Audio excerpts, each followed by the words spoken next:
As we wrap up, we've maybe time just for one or two quick questions to either Kate or Patrick or PJ or Richard or Rebecca. Yes. Any quick questions or responses into the space? I'll take this and then yes, yourself, Maeve. Yes. Robbie, is it yourself? Yes. Oh, sorry, wait for a mic. Do you want to come up here, just to speed it up? Do you want to come up here?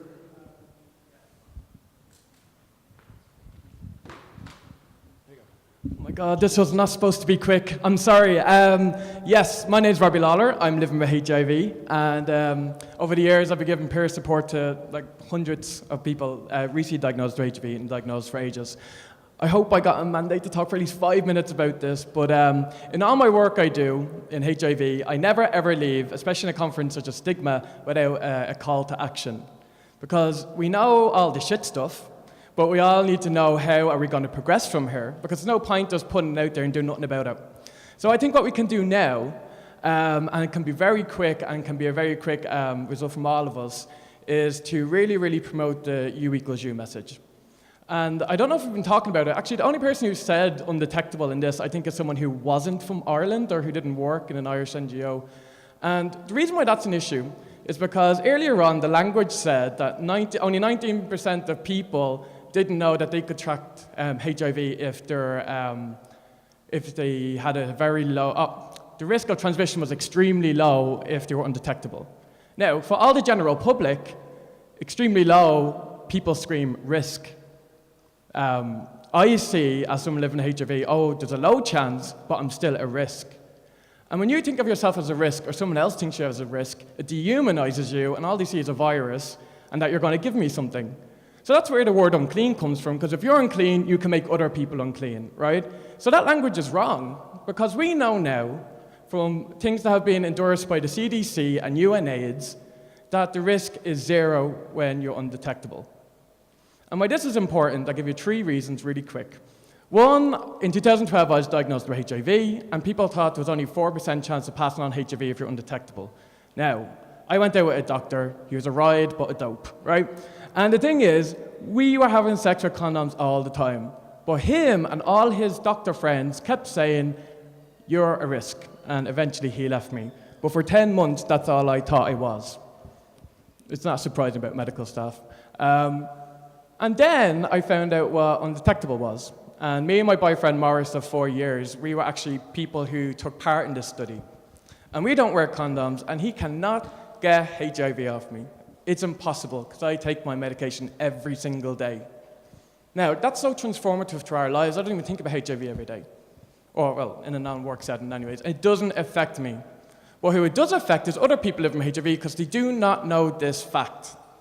They might hear from consultants, or like Rebecca and all, who's amazing, who tells them, just enjoy a life without sex, fair and sex. But then they leave these safe spaces, the consultant's room, or the counsellors, and actually have to live in the real world. And they think they're still at risk, they still feel guilty for having sex, they still feel no one will want to touch them. They probably read these documents saying you're 0 risk, but they still don't believe it, because they still think bad about themselves. What we need is a nationwide U equals U campaign. People need to keep hearing this, and they need to keep hearing people's stories, that this is a reality, not just for people living with HIV, but also people who aren't living with HIV. And the other point of this is in public health standpoint. We know that stigma around HIV stops people from going to get tested for HIV. Once people know that they live as long as anyone else wants to start medication and they will not pass it on, people are more likely to want to know their status. We can tell them ignorance is not bliss without knowing your HIV status. But in Ireland, we don't hear a whimper. Maeve, you said it brilliantly about the Department of Health being cautious procrastinators. And in the time where we have a HIV crisis, we're almost double the rate of the EU average of HIV diagnosis. And yet, people still do not know this basic fact. That's endorsed by like the highest HIV organizations in the world. So, my call to action. All right. This can be done really quickly. A nationwide U equals U campaign by all civil societies that advocate for people living with HIV. Everyone needs to update their websites, civil societies, the HSC, which is absolutely shocking, can I say, about HIV. We need to update them with the language, and we need to inform policy based on science, which we really lack here as well. And third, we need to just get the community behind this. And we really need to involve ourselves with the civil societies and how we can really, really disseminate this message out to everyone. Because it's not enough what we're doing. And Paddy, I agree with Patrick, I agree with everything you said. You know, we have to stop thinking of people living with HIV as patients, but also advocates and human beings. So that's the call to action, 3 small things, but I can say now that it can really, really transform the lives of everyone living with HIV in Ireland and the world. That's it.